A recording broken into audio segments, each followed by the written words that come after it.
Olá, crianças, tudo bem com vocês? Eu sou a professora Juliana e vamos à nossa aula de Geografia. Estamos no capítulo Diversidade Populacional. Vimos a formação da população brasileira que se dá por meio da mistura dos povos. Vimos como as pessoas se declaram em relação à cor da pele, ou seja, a sua raça. Vamos agora falar sobre a desigualdade no Brasil. Sobre esse assunto, você considera o nosso país igual ou um país que tem muita desigualdade, onde existem muitas pessoas pobres, muitas pessoas ricas, as diferenças sociais acontecem muito? O que você considera, o que você conhece sobre isso? Vamos ver o que o nosso livro diz? O Brasil é um dos países mais ricos do mundo no que se refere à diversidade cultural. Essa grande diversidade foi possível devido à mistura de diferentes povos que formaram a nossa população. Contudo, apesar de toda essa riqueza cultural, a história do país é marcada por desigualdades sociais e econômicas que afetam a população brasileira. A gente pode dizer que toda essa questão de desigualdade social e econômica iniciou lá desde a época da escravidão, quando as pessoas foram separadas de acordo com a sua condição econômica e racial. Elas eram obrigadas a exercer um tipo de trabalho de acordo com a sua classificação que eles consideravam melhores ou piores. Inclusive, podemos dizer que mulheres e homens também tinham essas diferenças. Vamos então ver aqui. Contudo, apesar de toda essa riqueza cultural, a história do país é marcada por desigualdades sociais e econômicas que afetam a população brasileira.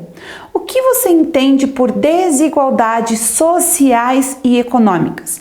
Por que elas existem? Converse com seus colegas e professor. Então, o que você entende por desigualdade social e econômica?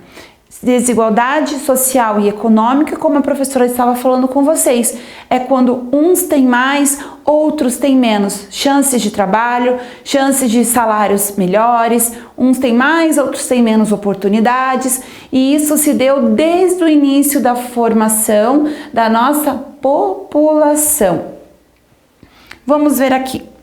A desigualdade social sempre esteve presente na história do Brasil, pois afrodescendentes e indígenas são considerados socialmente inferiores desde o período colonial. Embora essa situação tenha se atenuado, ainda há muitos casos de atitudes preconceituosas. Então, como a gente já estudou e viu, que os afrodescendentes indígenas, que eram considerados socialmente inferiores, eram aqueles que exerciam trabalhos escravos, e depois, com a abolição, eles não tiveram condições suficientes para começar a sua vida tendo dignidade, ou seja, deixaram de ser escravizados, foram para as ruas, não tinham oportunidades de emprego para ter o seu salário e a sua liberdade dignamente. Ali a gente já vê o início de uma desigualdade social e econômica.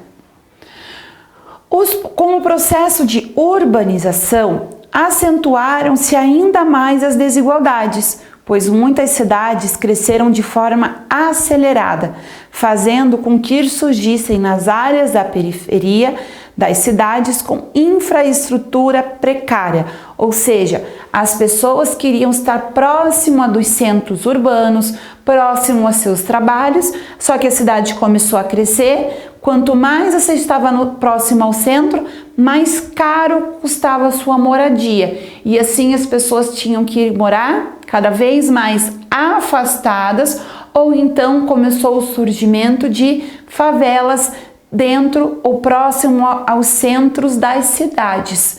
E aí a gente vê a questão da infraestrutura nessas áreas mais afastadas que não aconteciam, porque estava voltado apenas para os centros urbanos, a questão de casas, moradia, saneamento, isso não crescia ordenadamente, ou seja, esse desenvolvimento ia acontecendo ao redor também. Por isso que diz que nós podemos ver que a infraestrutura é precária. Em muitas cidades há contrastes visíveis, pois há bairros muito desenvolvidos em relação à infraestrutura urbana e outros precários. Observe as imagens a seguir. Então veja o que a professora estava dando um exemplo aqui. O bairro com boa infraestrutura em Manaus, no Amazonas. Olha aqui.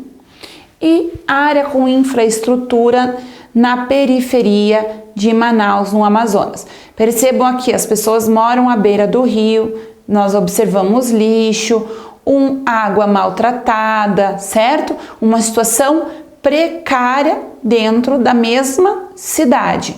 Ou seja, o desenvolvimento começou aqui e ele não foi crescendo ao redor por igual, ok? Continuando, vamos ver aqui.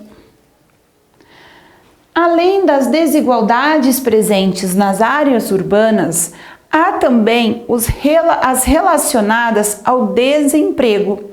Diversos estudos demonstram que as populações afro-brasileira e indígena enfrentam condições de vida piores em relação aos outros grupos. Infelizmente, a expressão dessa desigualdade socioeconômica está relacionada ao nível de pobreza, pois cada 10 pessoas de baixa renda, 6 são afro-brasileiros. Então, ainda são resquícios desde a época da escravização. Além disso, mesmo possuindo grau de instrução elevado, essa população recebe salários mais baixos que os demais grupos. Essa desigualdade se agrava em relação às mulheres negras. Observe o gráfico a seguir. Então veja aqui o gráfico que tem como título Taxa de desocupação por cor ou raça, segundo os níveis de instrução 2017. Então veja aqui, total de pessoas consideradas brancas, total de pessoas consideradas pretas ou pardas. Então aqui, sem instrução ou fundamental incompleto, as pessoas que não têm nenhuma instrução escolar ou têm o seu fundamental incompleto. Percebam que a população negra está em maior quantidade, ok? Com o fundamental completo ou ensino médio incompleto, a população negra continua em maior quantidade. Com o ensino médio completo ou superior incompleto, aqui nós estamos falando do médio e superior incompleto.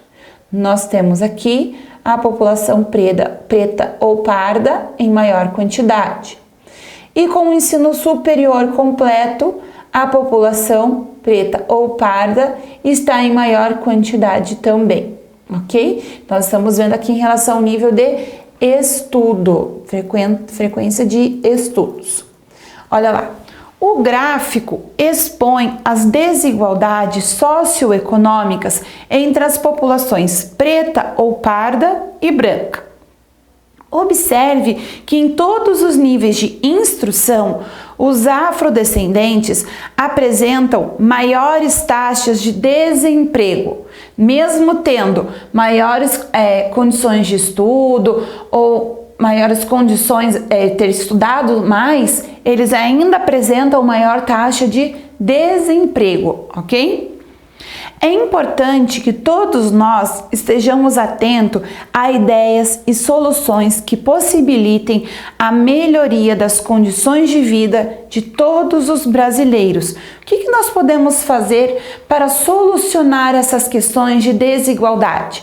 Para que todos tenham o mesmo nível, a mesma condição de acesso para o seu crescimento e desenvolvimento. Qual que é a sua sugestão sobre isso? Para acabar com a questão da desigualdade. Um país em que as pessoas possuam condições dignas de vida, como moradia decente e segurança, alimentação suficiente e saudável.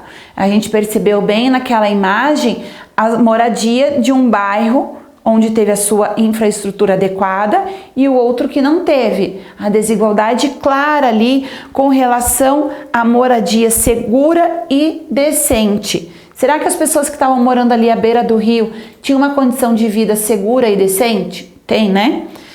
E a questão de alimentação suficiente e saudável? Morar próximo ali a uma região de esgoto é saudável? Educação de qualidade, emprego, então todos terem acesso a uma boa educação, a uma boa escola, serviços de saúde, gratuito ou pago, mas que todos tivessem a mesma condição de acesso, ok? Transporte e segurança. Será um país desenvolvido socialmente e este deve ser o principal objetivo dos governantes.